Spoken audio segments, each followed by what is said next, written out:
Client code A31 তার ব্যাপারে আজকে প্রেডিকশন করব। তো তার মেইনলি 3টে কোয়েশ্চেন রয়েছে। ফার্স্ট কোয়েশ্চেনটা তো ঠিক আছে যে কেরিয়ার কীরকম হবে, মেইনলি উনি গভর্নমেন্ট জব পাবেন কিনা সেরকম একটা কোয়েশ্চেন। আর সেট এক্সামও আছে এবং যাই হোক মানে গভর্নমেন্ট জব পাবেন কিনা সেটা মেইন কোয়েশ্চেন। অ্যান্ড সেকেন্ড হচ্ছে ম্যারিড লাইফ স্ট্যাটাস খুব একটা ভালো নয়, তো একটু তো প্রবলেমেটিক রয়েছে, তো এর ফিউচার কি সেটা। আর third question is very tricky and very interesting question. যদি ম্যারেজ লাইফটা ঠিকঠাক না থাকছে তাহলে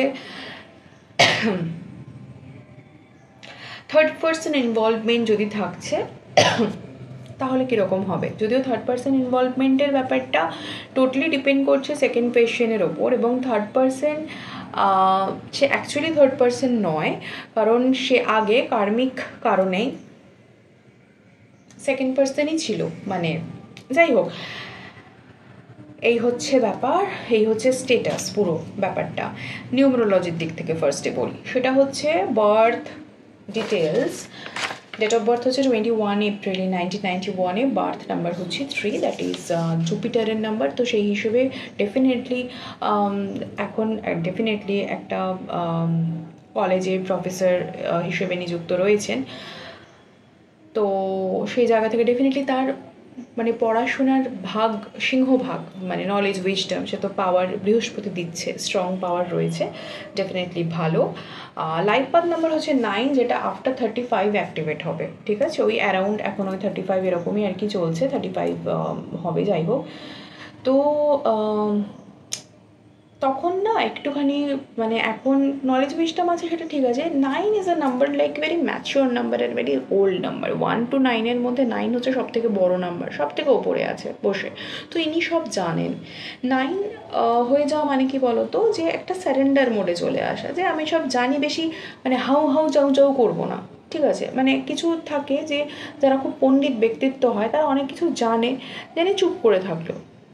দেখছে যে অনেকেই কম জানে, বলে না যে ফাঁকা কলসি বেশি বাজে আর ভরা কলসি কম বাজেই না। তো সেরকম 9 যাদের থাকবে তাদের যদি নলেজ উইজডম ভরা থাকে তারা জ্ঞানী হয়, সেটা লাইফ এক্সপিরিয়েন্স হোক, প্র্যাকটিক্যাল এক্সপিরিয়েন্স হোক, থিওরিটিক্যাল এক্সপিরিয়েন্স হোক, মানে এক্সপিরিয়েন্সড হয়, তারা ম্যাচিওর হয়। ঠিক আছে, তো মানে খুব সারেন্ডারিং মোডে থাকে, তারা অনেক স্যাক্রিফাইসও করে লাইফে। ঠিক আছে, অনেক স্যাক্রিফাইস করে তারা, এবং অনেকে তাদেরকে বুঝতেও পারে না, তারা অনেক কিছুতে না মানে তলিয়েও যায়। যে কারণ এখন যুগটা তো একটু অন্যরকম, যে সবাই সবাইকে একটা মার কাটারি ভাব, দেশ বিদ্বেষ, ঠিক আছে, ভরা হিংসা হানাহানি। তো যারা জানে মানে একজন বুজুর্গ কেউ যে অনেক জানেন একটা পরিবারের মধ্যে, মানে সেরকম টাইপের, কিন্তু সবসময় যে পাত্তা লোকে দিচ্ছে। কারণ ছোটো বাচ্চারা বা ছোটোরা যারা একটু জেনজি, তারা কি আর যারা ওল্ড, ভীষণ ওল্ডেস্ট, ঠিক আছে, তাদেরকে হ্যাঁ রেসপেক্ট করলো, কিন্তু সেই যে সবসময় প্রায়োরিটাইজ করছে বা কিছু সেরকমটা হয়। তো ওই 9-এর ক্ষেত্রেও এই একই রকম জিনিসটা ঘটে। ঠিক আছে, তো এটা একটুখানি মাথায় রাখতে হবে যে আমার লাইফ সেরকম হতে চলেছে, মানে ইন্টারনালি ডেভেলপ করবে, ম্যাচিওর হবে, এক্সপিরিয়েন্স হবে। ঠিক আছে, বাট একটু নিজেকে একটু সব ক্যাওয়াস থেকে নিজেকে সেপারেট রাখাটাই ভালো। মানে যত ঝগড়া ক্যাওয়াসের মধ্যে না ঢোকাই ভালো, ঢুকলে নিজের এনার্জি লস, এনার্জি এক্সপেন্ডিচার হবে, পজিটিভ এনার্জিগুলো চলে যাবে। ইটস বেটার কি কোনো ক্যাওয়াসে যাবো না। এটা হচ্ছে ওয়ান রেমেডি। প্রথমে আমি শুরুতেই রেমেডি বলে দিলাম, ঠিক আছে। দ্বিতীয়ত হচ্ছে যে এই বছরটা তোমার জন্য রিলিজিং পিরিয়ড, এই বছরটা তোমার জন্য, তোমার ভাইব্রেশন হচ্ছে 2025 মানে ইটসেলফ ভাইব্রেশন ইজ 9 মঙ্গলের। আর তোমারও মানে আমি যত রিডিং করছি, আমি আগেও রিডিংয়ে বললাম, ম্যাক্সিমাম ক্ষেত্রে সব আমি 9-এর ভাইব্রেশন পাচ্ছি। মানে লর্ড হনুমান বেছে বেছে আমাকেই মানে এমন ক্লায়েন্ট অ্যাট্রাক্ট করিয়েছে যে হনুমানজির কথাও যেন আমি তাদের সাথে শেয়ার করতে পারি, বিকজ তাদের লাইফে প্রবলেম আছে, তারা যেন হনুমানজির শরণাপন্ন হয়, হনুমানজি তাদেরকে প্রোটেক্ট করবে, আর মিডিয়া হচ্ছে এখানে আমি। তো আমার খুব ভালো লাগছে। মানে ম্যাক্সিমাম আমি 9-এর ভাইব্রেশনের লোক পাচ্ছি। যাই হোক, তো পার্সোনাল ইয়ার ভাইব্রেশন তোমার হচ্ছে 2025 ফর জেনারেল, মানে ফর অল 9, ঠিক আছে, আমার তোমার সবার। কিন্তু তোমার জন্য particularly your personal year is also 9, তো তোমার এটা ডাবল এফেক্ট। তো তোমার জীবনে যা কিছু টক্সিক, তোমার জীবনে যা কিছু তুমি চাও না, সেগুলোকে নোট ডাউন করো। এগুলো আমি চাই না, এত ক্যাওস, এত ঝামেলা, এত স্ট্রাগল, এত কিছু, বা আনএমপ্লয়মেন্ট হোক, ফিনান্সিয়াল ইনস্টেবিলিটি হোক, রিলেশনশিপ ক্যাওস হোক, এনি প্রবলেম ইন পার্সোনাল আর প্রফেশনাল লাইফ, সব কিছুকে তুমি এক জড়ো করো, ঠিক আছে? তুমি লেখো, তোমার এটা কাজ, হোমওয়ার্ক, তুমি লেখো নেক্সট যে ফুলমুন আসছে সেই কাগজগুলো লিখবে, ঠিক আছে? লিখবে তো যে আমি এগুলো চাই না জীবন থেকে। যদি এখন থেকে স্টার্ট করো তো যা যা কিছু চাও না সবগুলো তোমার জমা হবে। আর যদি মনে হচ্ছে যে না আমার এখন সময় নেই, তাহলে ওই ফুল মুনের দিন লিখতে হবে, এটা তোমার কাজ, এটা তোমার রেমেডি, আমি তোমাকে বলছি, ঠিক আছে? তুমি সব লেখো, জমা করো। ফুল মুনের দিন কী করবে, সন্ধেবেলাতে একটা মোমবাতি জ্বালাবে, সাদা মোমবাতি, সেখানেই সব কাগজগুলোকে পুড়িয়ে দেবে। ছাইটা যেটা থাকবে পরের দিন সকালে, রাখি পূর্ণিমার পরের দিন সকালবেলা পূর্ব দিকে সেই ছাইগুলো ফেলে দেবে। কোথায় না, ফুঁ দিয়ে উড়িয়ে দেবে ইস্ট সাইডে, পূর্ব দিকে মুখ করে। এবং ইউনিভার্সের কাছে তখন গ্র্যাটিটিউড, হাত জোর করে গ্র্যাটিটিউড, কৃতজ্ঞতা জানাবে যে যাতে তোমার এই লাইফের প্রবলেমগুলো চলে গেছে, চলে যায়, 1 নম্বর চলে গেছে এবং তুমি খুব ভালো আছো, থ্যাংক ইউ এই সকল কিছু যেগুলো তুমি চাও না সেই টক্সিনগুলোকে রিলিজ করে দেওয়ার জন্য। এটা হচ্ছে তোমার একটা রেমেডি, ঠিক আছে? এটা তুমি করো, তুমি অনেক বেটার থাকবে, আই প্রমিস ইউ। নেক্সট হচ্ছে যে তোমার অটোমেটিক্যালি তুমি হিলিংয়ের মধ্যে যদি আসছো, ঢুকছো, তুমি যদি আমাকে বিলিভ করছো বা না করছো, নিজেকে বিলিভ করছো, তুমি তোমার আননেসেসারি যে টক্সিনগুলো জমে রয়েছে তোমার মেন্টাল, ইমোশনাল, ফিজিক্যাল, স্পিরিচুয়াল লেভেলে, সেই সকল কিছু যা তোমাকে সার্ভ করছে না, তুমি যদি হিলিংয়ের হাত ধরো, তুমি যদি স্পিরিচুয়ালিটির হাত ধরো, আমি সেখানেও তোমাকে প্রমিস করছি যে তোমার সকল কিছু যা তোমাকে তোমার হায়ার সেলফের জন্য নয়, যেটা তোমার সোল পারপাস নয়, যেগুলো আননেসেসারি চ্যালেঞ্জেস সোল কন্ট্রাক্টে ছিল, but now this is the time to release all negative things. তো সেই সকল নেগেটিভ থিংসকে তুমি এই বছর কিন্তু তুমি চাও কি না চাও, তুমি যদি চেষ্টা করো তাহলে সেগুলো সব রিলিজ হয়ে যাবে। যেগুলো তোমার বেটারমেন্টের জন্য দায়ী শুধু সেগুলো থেকে যাবে। প্রিলিমিনারিলি মনে হতে পারে যে না এগুলো তো আমার বেটারমেন্টের জন্য, তাই নয়, তাহলে এগুলো কেন থাকলো, সেগুলো ভবিষ্যতে দেখবে যে তোমার কোথাও না কোথাও কাজে লাগছে। আর যেগুলো টক্সিন সেগুলো রিলিজ হয়ে যাবে। তো তোমার জন্য রেমেডি হচ্ছে তোমার স্পিরিচুয়াল হিলিং শেখা ভীষণভাবে ইম্পর্টেন্ট, যেটা তোমার personal, professional, spiritual, mental, emotional, physical লেভেলে তোমাকে গ্রো করতে হেল্প করবে। আমি এই ওয়ার্কশপ কন্ডাক্ট করি, আমি শেখাই। তো তুমি যদি মনে করো ডেফিনেটলি এটা তোমার জন্য রেমেডি থাকছে, তুমি আমার সাথে কন্ট্যাক্ট করে শিখে নাও। আমি দিই, মানে হিলিং দিই, বাট ইটস বেটার কি তুমি নিজে জেনে নাও যে what is the technique and all, তুমি নিজে অ্যাপ্লাই করো। This is a course, a full time course and professional course. In near future তুমি যদি মনে করো যে আমি কাউকে হিল করব, আমি মানে এটাকে আমার একটা লাইক কাইন্ড অফ এন্টারপ্রেনিউরশিপ জার্নির মধ্যে নেব, আমি লোকের মানে সার্ভিস প্রোভাইড করবো, বিকজ 9-এর নাম্বারটা সার্ভ করে, লোককে অনেক সার্ভ করে, because they are very knowledgeable, right? তো নলেজটাকে তারা অনেকটা নিজের মধ্যে রাখে, কিন্তু যতটা পসিবল যদি তাদের মনে হয় তাহলে তারা সেগুলো কিন্তু লোককে দেয়ও, because they are giver, they are not taker, right? They are givers. তো তুমি তাদেরকে দিতে পারবে। তো তুমি যদি শিখে নাও, এটা কিন্তু শুধু নিজের জন্য নয়, তুমি প্রত্যেকের জন্য, even living and non living এলিমেন্টসের জন্য তুমি কিন্তু কাজ করতে পারো, তুমি ইউনিভার্সকে হিল করতে পারো, এবং তুমি তোমার যে উইশ বা মনের ছোট ছোট ইচ্ছা, বড় বড় ইচ্ছা যা আছে সেটাকে ম্যানিফেস্ট করতে পারো। মানে সেটা উইশ ফুলফিলমেন্ট করার একটা ক্যাপাবিলিটি তোমার মধ্যে জন্মাবে, যাতে তুমি সেটা নিজের লাইফে অ্যাপ্লাই করো এবং ভালো থাকো। তো ভালো থাকার একটা রেমেডি, একটা পথ আমি তোমাকে দেখিয়ে দিলাম। Now it's up to you. Next হচ্ছে হনুমানজির শরণাপন্ন হও, হনুমান চালিসা পাঠ করো। রেমেডি কী কী আছে আমি বলে দেবো। আপাতত এই রিডিং করতে করতে, নিউমারোলজি করতে করতে যা যা কিছু আমি as a clear point, as clear sentiment আমি বুঝতে পারছি, যেগুলো ফিল করতে পারছি সেগুলো আমি তোমাকে কনভে করছি, মেসেজগুলো যেগুলো চ্যানেলাইজ হচ্ছে সেগুলো আমি তোমাকে বলছি। নেক্সট বছরটা আরামসে শুরু করা, একদম ফ্রেশ স্টার্ট। নেক্সট বছরে তুমি যেভাবে বীজ বপন করবে আগামী 9টা বছর তুমি সেই রকম ফসল পাবে। তো নেক্সট বছরটা হচ্ছে হারভেস্টিং টাইম। তো তোমার প্ল্যানিং বা সমস্ত কিছু প্ল্যানিংগুলোকে করতেও হবে এবং এক্সিকিউটও করতে হবে যতটা পসিবল নেক্সট ইয়ারে, মানে একদম ফ্রেশ স্টার্ট। আমি আমার জীবনকে নতুন ধাঁচে নিয়ে যাচ্ছি, নতুন কিছু করব, নতুনভাবে শুরু করব। তার জন্য ঈশ্বর তোমাকে পরের বছরটা দিয়েছে যে চলো তুমি তোমার মতো করে শুরু করো। সো তুমি এই সময়টা পেয়ে গেছো, রাইট? তো এটাকে কাজে লাগাও। আচ্ছা, এবার চলে আসি ডিরেক্ট কোয়েশ্চেনের ক্ষেত্রে, সেটা হচ্ছে গভর্নমেন্ট জবের ব্যাপারে। প্রথমত ঈশ্বরকে ধন্যবাদ জানাও এবং গ্র্যাটিটিউড জানাও, কৃতজ্ঞতা বোধ তোমার মধ্যে থাকা ভীষণভাবে ইম্পর্টেন্ট। তুমি প্রেয়ার করবে, মেডিটেশন করতে পারো এবং সবসময় গ্র্যাটিটিউড শো করবে। তোমার হোপোনোপোনো টেকনিক শিখতে হবে, আমি তোমাকে ডিটেলস দিয়ে দেবো পার্সোনালি যে কীরকম কী, সেটাও তুমি ওয়ার্কশপ জয়েন করে শিখতে পারো। আদারওয়াইজ আমি অডিওর মাধ্যমে তোমাকে বলে দেবো। You can get extremely benefits from that.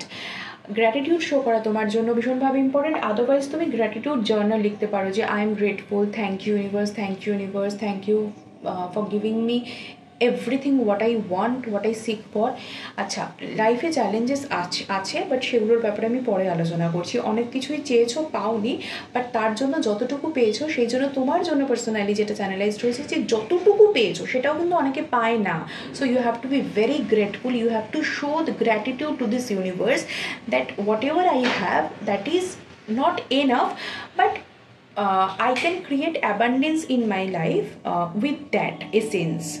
সেটা বুঝতে হবে, তো ওইটাকে শো করতে হবে, ওটাকে দেখাতে হবে, this is very very necessary. আর মানে তুমি যত সেটা শো করবে তুমি তত বেশি ম্যানিফেস্ট করবে বেটার সব কিছুকে, এবং সেই পজিটিভ জিনিসগুলো আরও কিন্তু তোমার লাইফে হতে থাকবে। এটা মেইনলি আমি তোমার কেরিয়ার, জব, তোমার যে সেট এক্সাম, আমি সব কিছু নিয়েই বলছি। তোমাকে ভীষণভাবে পজিটিভ থাকতে হবে। এই ব্যাপারে ধরো হচ্ছে না কিছু বা এতদিন হয়নি, ভেঙে পড়লে চলবে না। You have to be very positive যে না আমি পারবই, আমি পাবই। এই মনোভাবটা, অপটিমিস্টিক মনোভাব তোমার মধ্যে থাকতে হবে এবং তোমাকে অ্যাকশান নিতে হবে। মানে তুমি পড়াশোনা করো, তুমি যেটা পেতে চাইছো সেটার ওপর তুমি খাটো, তুমি রেজাল্ট পাবে, এটুকু আমি তোমাকে বলতে পারবো, ঠিক আছে? কারণ কি নেক্সট ইয়ারটা হচ্ছে নাম্বার 1 সানের বছর। তো তুমি যদি এখন থেকে খাটতে শুরু করো, তুমি যার জন্য প্রিপারেশন নিচ্ছ সেটা কিন্তু সাকসেস হওয়ার রেট 100% আমি তোমাকে বলছি, ঠিক আছে? তো তোমাকে খাটতে হবে, কারণ তোমাকে যেটা মানে একটা টার্মস কন্ডিশন যেটা দেওয়া হয়েছে সেটা হচ্ছে যে পজিটিভ থাকতে হবে 1 নম্বর, 2 নম্বর তো মানে প্রথমত গ্র্যাটিটিউড শো করতে হবে। You have to be very thankful and grateful for whatever you have received still. Second হচ্ছে you have to be very optimistic and positive যে এটা আমি পাবোই। অ্যান্ড থার্ড হচ্ছে টেক অ্যাকশন, তোমাকে অ্যাকশন নিতে হবে, তাহলেই তুমি পারবে। ওকে, এবার আমি সুইচ করে যাচ্ছি তোমার ম্যারিড লাইফের ক্ষেত্রে, যেটা একটু খটোমটো বা একটু বিচলিত হয়ে রয়েছে জায়গাটা। সেটা হচ্ছে যে আমি যতটুকু দেখতে পাচ্ছি তোমার মানে এখানে যেটা বলছে ফরগিভনেস ইজ দ্য আনসার, ঠিক আছে? তোমাকে কিন্তু একটুখানি ক্ষমা করে দিতে হবে। তোমার মন মতো অনেক কিছু হয়নি বা যে প্রবলেমগুলো রয়েছে তোমাকে একটু ক্ষমা করে দিতে হবে। কারণ কি এখান থেকে বলছে তোমার না মানে আরও বেশি নলেজের প্রয়োজন। হয়তো তুমি যেটা বুঝছো সেটা হয়তো একদম মানে তোমার ডাইমেনশন থেকে হয়তো তোমার কাছে সেটা ঠিক নয়, কিন্তু একেবারেই যে সেটা ভুল সেটাও নয়। তুমি আরেকটু বিচার বিবেচনা করো, তুমি আরও জ্ঞান সরবরাহ করো, মানে জ্ঞান আহরণ করো, ঠিক আছে? মানে নাও যে কেন এরকম হলো, মানে তুমি একটু ডিপ, কারণ তোমার মধ্যে সেই পাওয়ার আছে, তুমি ডিপ নলেজের মধ্যে ঢুকতে পারবে। একটু ভাবো যে কেন এরকম হচ্ছে, প্রবাবলি এটা হচ্ছে সেটা ভালো লাগছে না আমার, মানে I am not satisfied with that, কিন্তু কেন সেটা হচ্ছে, কেনর পেছনে ছোটো, মানে এখনই ছুটতে হবে না, এখন পড়াশোনায় ধ্যান লাগাও, ঠিক আছে? বাট ওটাকে তুমি একটু সাইডে করো, তুমি মানে একটু ছেড়ে দাও, সারেন্ডার করো নিজেকে, ক্ষমা করে দাও। কারণ ক্ষমা না করে দিলে তোমার ফোকাস কিন্তু স্টাডির পেছনে যাবে না, আর তুমি যেটা চাইছো সেটা কিন্তু পাবেও না, ঠিক আছে? তো সেই জন্য ওটাকে একটু সাইডে রাখো, ওটাকে ছেড়ে দাও নিজের মতো, ওটা আস্তে আস্তে ঠিক হয়ে যাবে। তো ওখান থেকে না আমি নেগেটিভ পাইনি, এটাই হচ্ছে ব্যাপার, নেগেটিভ আনসার পাইনি। তো থার্ড যে কোয়েশ্চেনটা ছিল যে third person involvement in near future, যদি এটা ম্যারিড লাইফটা যদি সাকসেস না হচ্ছে তাহলে থার্ড পার্সন যে আগে ছিল সে যদি আসার সম্ভাবনা বা কীরকম কী তৈরি হচ্ছে। এবার যেহেতু সেকেন্ড মানে থার্ড কোয়েশ্চেনটা মানে এই কোয়েশ্চেনটা সেকেন্ড কোয়েশ্চেন মানে ম্যারিড লাইফের সাথে রিলেটেড, তো সেখান থেকে আমি যেহেতু নেগেটিভ পাইনি, তো আমি কাউকে কোনো থার্ড পার্সনকে তোমার মানে তোমার জার্নি বা তোমার এই যে টাইমটা যাচ্ছে সেখানে আমি তাকে আনতে পারছি না, মানে আমি সেই সেন্সটাই পাচ্ছি না। মানে লজিক্যাল তো নয়, আমি কোনো স্পিরিচুয়াল সেন্সও আমি সেখান থেকে কিন্তু আমি কোনো মেসেজ পাইনি যে ইউনিভার্স আমাকে এটা বলছে যে দিস ইজ নট। সত্যি কথা বলতে প্রচুর কেস এরকম রয়েছে যাদেরকে মানে আমি ডিভোর্স থেকে বাঁচিয়ে দিয়েছি। এত প্রবলেম হয়েছে যে আমি বলেছি প্রবলেম আছে, ঠিক হয়ে যাবে। আবার এমনও অনেক হয়েছে যেগুলো হওয়ার নয়, তারা নিজেরাই ভেবেছে যে না একটু কম্প্রোমাইজের দিকে যাওয়া যাক বা কিছু, কিন্তু বারবার একই প্যাটার্নে ঘুরতে ঘুরতে ক্ষমা করে দিতে দিতে এমন হয়েছে হয়তো দুজনেই খুব ভালো কিন্তু তাদের সিস্টেম একরকম নয়। তো সেখানেও আমি বলে দিয়েছিলাম যে না হবে না, এর পেছনে অনেকে হয়তো নিজেকেই দায়ী করেছে তার জন্য, কিন্তু আলটিমেটলি ওটা হওয়ার নয়। বরং সেই জায়গাগুলো ওই একই প্যাটার্নে বারবার যেতে থাকলে অনেক বেশি নেগেটিভ কাজ হয়ে যায়। ঠিক আছে, কার্মিক প্যাটার্নের জন্য ওগুলো হয়, বাট ইহজীবনে সেটাই সোল কন্ট্রাক্ট যে আচ্ছা কিছু পাস্ট কর্মা ছিল তার জন্য এই চ্যালেঞ্জেস ফেস হয়েছে, চলো মিটে গেছে, মানে সেটাকে অ্যাকসেপ্ট করতে হবে, যা কিছু হচ্ছে অ্যাকসেপ্ট করতে হবে। তো যেহেতু ম্যারেজের ব্যাপারটা আমি নেগেটিভ পাইনি, তো আমি তোমাকে ভয়ও দেখাবো না, আর আমি তোমাকে নেগেটিভ কী করে বলবো, আমি বলতে পারবো না, বিকজ মিথ্যে বলা তো যায় না, মিথ্যে বলা যাবে না, ভয় দেখানো যাবে না। ঠিক আছে, তো তোমাকে আমি বলবো যে তুমি এটা একটু ছেড়ে দাও, একটু কিছু সময়ের ওপর দেখো যে কেন হচ্ছে, কেন প্রবলেমগুলো হচ্ছে, সেগুলো কি সত্যি কাটিয়ে ওঠা পসিবল নয়, বা হয়েছে তার পেছনে কারণ কি এমন হয়েছে। ঠিক আছে, দেখো ভীষণ সাকসেসফুল ম্যারেজ লাইফ সেটা কিন্তু আমি রিডিং থেকে বলছি না, বাট আমার মনে হয় তোমার একটু মানে কোর লেভেলে ঢুকলে তুমি অনেক কিছু জানতে পারবে, অনেক কিছু বুঝতে পারবে, এবং ফরগিভনেস ইজ ভেরি ইম্পর্টেন্ট। ঠিক আছে, তারপরে যদি দেখছো যে প্রবলেম আছে, কারণ এখনও আমি যদি ম্যারেজ ম্যাচিংও করি, কারণ লাইফ পাথ নাম্বার 9 অ্যাক্টিভেট হওয়া মানে তোমাকে তো ক্ষমা করে, তুমি তো মানে ওল্ড সোল টাইপ। ঠিক আছে, তো তুমি এমনিই ক্ষমা করে দেবে, সারেন্ডার, মানে অত ক্যাওস অত ঝামেলার মধ্যে যাবে না তুমি। ঠিক আছে, তোমার ভাইবই ওরকম নয়। তো ম্যারেজ ম্যাচিং করে আমি আরও একবার দেখে নেবো, তার জন্য ডেট টাইম প্লেস সব কিছু প্রয়োজন হবে, সেটা দেখে আমি সেটা আরও ভালোভাবে মানে একদম স্ট্যাম্প লাগিয়ে দিতে পারো যে তুমি প্রসিড করো কি প্রসিড করো না। কিন্তু প্রসিড যদি করো না বলি তারপরেও আমি রেমেডিস দেবো, তুমি এই জায়গাগুলো দেখতে পারো। যদি না আমি দেখছি প্রচণ্ড টক্সিক হচ্ছে এবং আমি ইউনিভার্স থেকে এই মেসেজটা পাচ্ছি যে না এটা হওয়ার নয়, কিন্তু এখানে যেহেতু আমি নেগেটিভ মেসেজ পাইনি, তো সেই জন্য আমি তোমাকে নেগেটিভ কিছু বলবো না। আর থার্ড কোয়েশ্চেনটা আমার কাছে এখনই এই মানে সিগনিফিকেন্ট একেবারেই নয়। ঠিক আছে, because two questions are co related and একে অপরের উপর ডিপেন্ডেন্ট, তো এটা আমি সেই ভাইবটাকে নিতে পারছি না, সেই এনার্জি আসছে না। ওকে, তো এই হচ্ছে তোমার রিডিং, তোমার জন্য রেমেডিস বলে দিচ্ছি আবার। হ্যাঁ, তো ফার্স্ট অফ অল হচ্ছে রেমেডির পারপাসে আসছি। যা কিছু তোমার লাইফে হচ্ছে তার জন্য গ্র্যাটিটিউড, যেটা বললাম, তুমি যত গ্র্যাটিটিউড শো করবে তুমি যা চাইছো সেটা অ্যাম্পলিফাই হবে, দ্বিগুণ তিনগুণ চতুর্গুণ করে বাড়তে থাকবে। ঠিক আছে, পজিটিভ এনার্জি নিজের লাইফে আনো, রিমেইন পজিটিভ বলেই তোছি, এবং ব্লেসিংসকে অ্যাট্রাক্ট করতে থাকবে। গ্র্যাটিটিউড জার্নাল আমি তোমাকে বারবার বলছি, সেটা বারবার মেসেজ চ্যানেলাইজ হচ্ছে। ঠিক আছে, ডেইলি বেসিসে থ্যাঙ্কফুল হয়ে যাও, ডেইলি বেসিসে তুমি প্রত্যেকদিন ঘুম থেকে উঠে বলো I am thankful, I am grateful, I am thankful, I am grateful, thank you universe, thank you universe, thank you universe. ঠিক আছে, প্রত্যেকটা লাইন যেটা আমি বললাম 3 বার করে রিপিট করবে, ঘুমোতে যাওয়ার আগে, সকালে ঘুম থেকে ওঠার পর। After 40 days your life will be changed.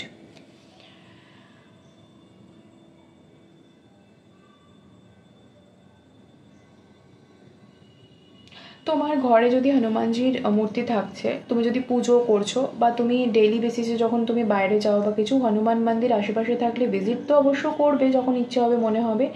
তুমি না হনুমানজির মানে যেটা সবসময় করা ভালো সেটা হচ্ছে যে তুমি হনুমানজির পায়ের যে সিঁদুর, ওই যে মেয়েরা হাত দিতে পারবে না, উনি বজরংবলী ব্রহ্মচারী, ওরকম কোনো ব্যাপার নেই, একদম ব্যাপার নেই ওরকম। ঠিক আছে, একদম হাত দেবে।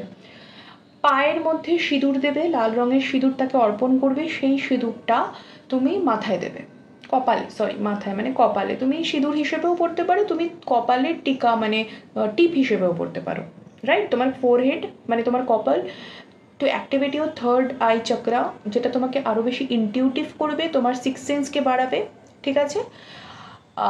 এছাড়া যেরকম আমরা সিঁদুর পরি সিঁথিতে, সেখানে তুমি দিতে পারো, ঠিক আছে? অথবা তুমি কোনোদিন অর্পণ করলে, লাইক কোনো ভালো দেখে একটা মঙ্গলবারে তুমি কোনো একটা মন্দিরে দিয়ে এলে একটা সিঁদুরের কৌটো, পায়ের মধ্যে কিছুটা দিলে, মানে রেখে এলে পায়ের মধ্যে, সেটা আবার নিয়ে এলে। এবার তোমার যদি প্রতিদিন না সময় হচ্ছে, তুমি সেটা একটু একটু করে প্রতিদিন অ্যাপ্লাই করো।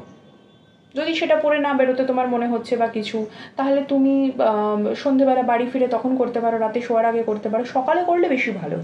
আরও অপশান আমি দিয়ে দিচ্ছি। ধরো তুমি ওই সিঁদুরটা অর্পণ করে সেটাকে বাড়ি নিয়ে এলে, তুমি যদি লিকুইড সিঁদুর ইউজ করো, এখন সবাই লিকুইড সিঁদুর ইউজ করে, ঠিক আছে? আমাদের তো প্র্যাকটিক্যাল জিনিসগুলো দেখতে হবে। লিকুইড সিঁদুরের মধ্যে ওই যে ডাস্টটা, দেখো লিকুইড সিঁদুর অর্পণ করা যাবে না, ঠিক আছে? তুমি ডাস্ট সিঁদুর অ্যাপ্লাই করবে, সেটা অর্পণ তুমি করবে। কমলা সিঁদুর হতে পারে, মেটে সিঁদুর বা লাল সিঁদুর, কম্বাইন করে করতে পারো একসাথে দুটো মিশিয়ে, অথবা তুমি শুধু লাল সিঁদুর বা শুধু কমলাও করতে পারো। যেটাই করছো না কেন সেটাকে নিয়ে এলে, নিয়ে আসার পরে মানে ধরো মঙ্গলবারে দিয়ে এলে, মঙ্গলবার পুরোটা থাকলো, সন্ধ্যেবেলা নিয়ে এলে, অথবা এক সপ্তাহ ওখানে রাখলে, ঠাকুরের চরণেই থাকলো, তোমার নাম লিখে রাখলে, পুরোহিত বা যিনি থাকছেন তাকে বলে, তোমার মন্দিরে থাকলে, তোমার ঘরের ভেতর থাকলে তো আলাদাই ব্যাপার, ঠিক আছে? তো সেখানেও তুমি একই কাজ করতে পারো। এবার সেই সিঁদুরটা তুমি ওই লিকুইড সিঁদুরের মধ্যে একটু ঢেলে দিলে, ওই ডাস্টটা, তারপরে সেটাকে গুলে নিলে। এবার তুমি প্রতিদিন অ্যাপ্লাই করো, তাহলে ইনডিরেক্টলি সেই যে অর্পিত সিঁদুরটা সেটা তুমি পাচ্ছ। তো এটা একটা রেমেডি গেল। আচ্ছা, এটা একটা হলো। ওকে, আরেকটা যেটা ইম্পর্টেন্ট বললাম, ফরগিভনেস, ক্ষমা করে দিতে শেখো। Forgiveness can work miracles. When you release the past, a weight is lifted from your shoulders and a sense of freedom washes over you. তোমার মধ্যে অনেক লোড রয়েছে, তোমার কাঁধে অনেক লোড রয়েছে, তোমার স্পন্ডাইলাইসিসের প্রবলেমও কিন্তু হতে পারে, ঠিক আছে? তো যত ঝেড়ে ফেলবে, যত এই লোডগুলোকে রিলিজ করে দেবে, ফরগিভ করতে পারবে, তত হার্ট ভালো থাকবে, তত শোল্ডার পেইন হবে না, স্পাইনাল কর্ড ভালো থাকবে।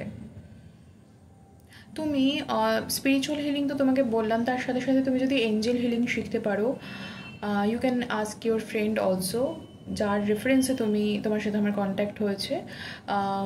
সে তারও সময়ের অভাবে, প্র্যাকটিসের অভাব যদিও, বাট যাই হোক, প্রিলিমিনারিলি যখন শিখেছিল তখন তো খুব ভালো ফিডব্যাক আমাকে দিয়েছিল। বাট লাইফের এমন কিছু মোড় হয় যে এখন আবার নতুন করে সব কিছু তো শুরু করছে, ঠিক আছে? বাট তোমার ক্ষেত্রে আমি বলছি এঞ্জেল থেরাপি তোমার জন্য খুব ভালো হবে, because this is very light, very sweet একটা ভাইব্রেশন, ঠিক আছে? সবসময় ভালো কিছুর মধ্যে থাকবে, সবসময় ভালো ভাইব্রেশনের মধ্যে থাকবে, অলওয়েজ এঞ্জেল তোমাকে হেল্প করবে। সো ইন দ্যাট কন্ডিশন তুমি এঞ্জেলের থেকে কিন্তু হেল্প নিতে পারবে, যে কিভাবে লেট গো করবো, কীভাবে স্যাডনেস পেইন থেকে আমি বাইরে চলে আসবো। অটোমেটিক্যালি তারা কিন্তু তোমাকে ফ্রি করে দেবে, ঠিক আছে? নিজেকেও ক্ষমা করতে হবে। তোমার মনে হতে পারে যে আমার এই কাজটা উচিত, আমি তোমাকে বললাম না যে তুমি নিজে কিছু ডিকোড করো, তুমি নিজে দেখো যে যেগুলোতে তুমি স্যাটিসফাইড নও বা যেটা তোমাকে স্যাডনেস দিচ্ছে, সেখানে কোর লেভেলে কী আছে, সেখানে কি সত্যি অন্যজনেরই সব দোষ, না তোমারও কিছু প্রবলেম আছে, বা তোমার মনে হচ্ছে যে আমারও প্রবলেম আছে। যদি সেটাও মনে হচ্ছে, তাহলে অন্যকে যেমন ক্ষমা করবে, তোমাকেও নিজেকেও কিন্তু ফ্রি করতে হবে, যে ঠিক আছে আমার দ্বারা হয়ে গেছে, কিছু অসুবিধা কিছু নেই, সবার দ্বারা অনেক কিছু হয়ে যায়, কিন্তু সেটাকে রিয়েলাইজ করাটাই হচ্ছে সব থেকে পুণ্যের কাজ, যে তুমি বুঝতে পারছো, ঠিক আছে? এবং সেটা বুঝে সেটাকে হোল্ড বা সেই গিল্টটাকে হোল্ড না করে থেকে তুমি সেটাকে, যে মিস্টেক হয়েছে তোমার দ্বারা, সেটাকে তুমি রিলিজ করে দিচ্ছ। সেটা শুধুমাত্র রিলেশনশিপের ক্ষেত্রে বলছি না, সেটা যা কোনো কিছু হতে পারে। হয়তো কেরিয়ার আপলিফমেন্ট সেরকম তুমি চাইছো সেরকম হচ্ছে না, হয়তো তোমারই কোথাও ফোকাসের অসুবিধা ছিল, বা এনিহাও অনেক চ্যালেঞ্জেস ছিল, কিন্তু সেটার পরেও তোমার মনে হয় যে আরেকটু হলে আরেকটু হতে পারতো। তো এরকম যদি কোথাও কোনো সেলফ ডাউটও থাকছে, তাহলে সেই সকল ক্ষেত্রে, in personal and professional life also, তোমার মনে হচ্ছে যে আমার দ্বারাই কিছু অসুবিধা হয়েছে, বা আমি যদি আরেকটু যেতে পারতাম, আরেকটু কিছু করতে পারতাম, যদি সেটাও মনে হচ্ছে, তাহলে নিজেকেও ক্ষমা করে দিও। নিজেকে সেলফ ক্রেডিট দেওয়া ইম্পর্টেন্ট, কারণ তুমি যখন গ্র্যাটিটিউড শো করছো তুমি কাকে থ্যাংক ইউ বলছো? To the universe, to the Almighty, to the god and goddess, to the divine, to everyone who are actually present in this universe. তো তুমিও তো প্রেজেন্ট, তুমি তো এখানে অ্যাবসেন্ট নাও। সো তার মানে আমি যখন ইউনিভার্সকে থ্যাংক ইউ দিচ্ছি, that means I am satisfied, and I am satisfied with hmm? First of all with my self. আমি যখন নিজেকে থ্যাংক ইউ দিতে পারবো তখনই আমি ইউনিভার্সকে থ্যাংক ইউ দিতে পারবো। এটা আমি বললাম তুমি দিয়ে দিলে ওরম করে হবে না, তোমাকে রিয়েলাইজ করতে হবে, তোমাকে নিজেকে বুঝতে হবে, তোমাকে নিজেকে নিজের ভেতর থেকে পেইনগুলোকে রিলিজ করতে হবে, নিজেকে ফরগিভ করতে হবে, নিজেকে থ্যাংক ইউ জানাতে হবে। হোপোনোপোনো টেকনিক এই কারণে প্রথমেই বললাম রেমেডিতে চলে এসেছে, সেটা শিখতে হবে। ঠিক আছে, সেটা শেখো, সেটা করো, নিজেকে ভালোবাসতে শুরু করো, নিজেকে ক্রেডিট দাও যে তুমি যা হয়তো তোমাদের অনেক কিছু হয়নি, কিন্তু যেগুলো হয়েছে তুমি তোমার বেস্ট ট্রাই করেছো এবং সেই রেজাল্ট তুমি পেয়েছো। যে চেঞ্জগুলো তোমাকে চেঞ্জ করতে সাহায্য করেছে সেই চেঞ্জগুলোর প্রতি তোমার রেসপেক্টফুল হওয়া প্রয়োজন। তুমি একটু ডিপ লেভেলে ভাবো, ঠিক আছে? যা কিছুই ঘটনা যেটার দ্বারা তুমি স্যাটিসফাইড নও, তুমি ডিপ লেভেলে ভাবো, in personal, professional, in all things. তুমি দেখবে অনেক ক্ল্যারিটি তুমি পেয়ে যাবে, তোমার মনের মধ্যেই আনসার আছে। ঠিক আছে, তো তোমার জন্য হিলিং, তোমার জন্য রিডিং খুব ভালো হবে। ইনটিউটিভ সেরকম আমি বলবো না, রিডিং প্রেফার এই মুহূর্তে করছি না, রিডিং শেখা, বাট হিলিংটা মানে তোমার নিজেকে চেনাটা না ভীষণভাবে প্রয়োজন। তোমার মধ্যে অনেক কোয়ালিটি, ক্যাপাবিলিটি, অনেক যোগ্যতা তোমার মধ্যে রয়েছে, রাইট? তো ঈশ্বর তোমাকে টানবেন তার কাছে আরও, যাতে তোমাকে ভালো দিতে পারে। তো তোমাকে সেটা রিয়েলাইজ করতে হবে যে আমার মধ্যে যোগ্যতা আছে, আমি পারবো। ঠিক আছে, সেলফ ডাউটে থেকো না, গ্র্যাটিটিউড শো করো, নিজেকে ভালোবাসো, দেখবে যে অনেক ভালো থাকতে শুরু করছো। ক্ষমা করে দেবে সেই রাজা হবে। ঠিক আছে, সব কিছু ভালো হবে, ডোন্ট ওয়ারি।